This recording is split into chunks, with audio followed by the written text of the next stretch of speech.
Salut à tous, j'espère que vous allez bien, c'est Romain et on se retrouve aujourd'hui pour parler d'un sujet complètement inattendu, une prolongation de Lionel Messi.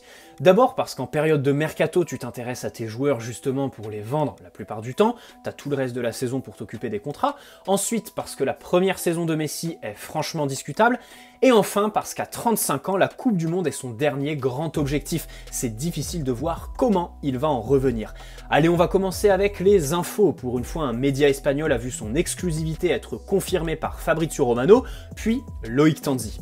En effet, Marca était les premiers à parler de prolongation d'une année. Depuis, on sait que le club a pris la température auprès de l'entourage de Messi, qui attend la fin de la Coupe du Monde pour se décider. Déjà, revenons sur sa première saison. Les statistiques sont correctes, mais on regarde les matchs et on connaît la légende de Messi. On peut le défendre bec et ongle si on en est fanatique parce qu'il y a de vrais arguments, mais se satisfaire de sa saison reste quand même difficile et impossible pour moi.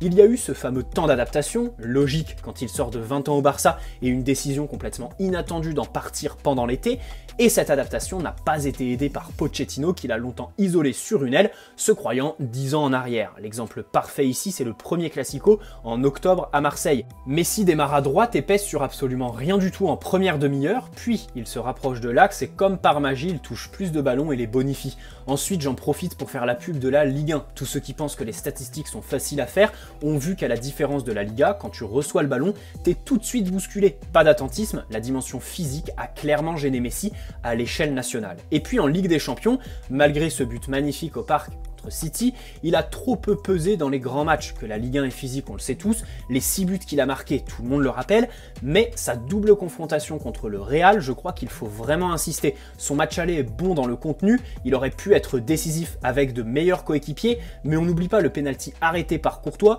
et au retour, il est à mettre dans le même sac que les autres. Pourtant, c'est Neymar qui est passé à la guillotine sur la place publique. D'ailleurs, les soucis d'adaptation et de statistiques de Messi en Ligue 1 nous montrent que les 6 premiers mois de Neymar en 2017 étaient absolument hors norme et très sous-coté aujourd'hui.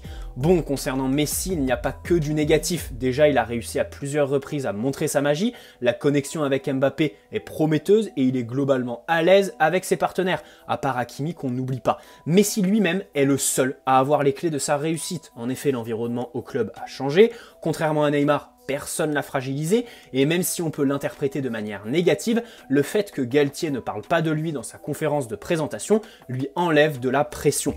D'un point de vue tactique, il a des axes de progression. D'abord, il faut résister à la dimension physique, ensuite retrouver son efficacité en 1 contre 1, et enfin, je veux bien entendre qu'il veut faire jouer ses partenaires, mais retrouver du tranchant dans la surface, c'est absolument capital. Si ces ingrédients sont bien mélangés, il est évident que Messi va faire une meilleure saison. Maintenant, sur la dimension mentale, qu'il soit heureux ou pas à Paris, on peut pas le savoir. Et évidemment que s'il l'est pas, il partira en 2023. Mais d'ici là, il a une Coupe du Monde et il sait très bien que le PSG est parfait pour la préparer. Le risque pour le club, c'est de se retrouver avec un Messi qui joue à reculons dès octobre et de le voir revenir en janvier le moral dans les chaussettes avec le dernier grand objectif de sa carrière dans son dos. C'est pour ça que se poser la question d'une prolongation aujourd'hui me semble étrange, surtout qu'on a un mercato à faire et des départs évidemment à boucler. Cette saison a été une réussite seulement sur le plan marketing. Messi a 35 ans et franchement, même s'il réussit sa saison, post-Coupe du Monde, ça me fait un peu peur. Donc pour se poser la question, attendons tranquillement 2023. Mais visiblement, le club a déjà tranché sur sa volonté. Et enfin, je finirai sur un avis que je ne cesse de rabâcher dans quasi chacune de mes vidéos.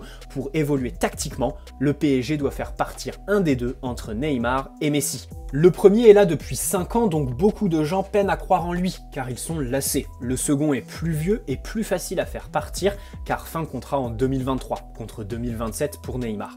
Bien évidemment, on n'enlève rien à la légende de Messi, je crois sincèrement que cette saison sera bien meilleure, et je suis à fond derrière lui. Mais la question d'une prolongation me semble bien trop prématurée.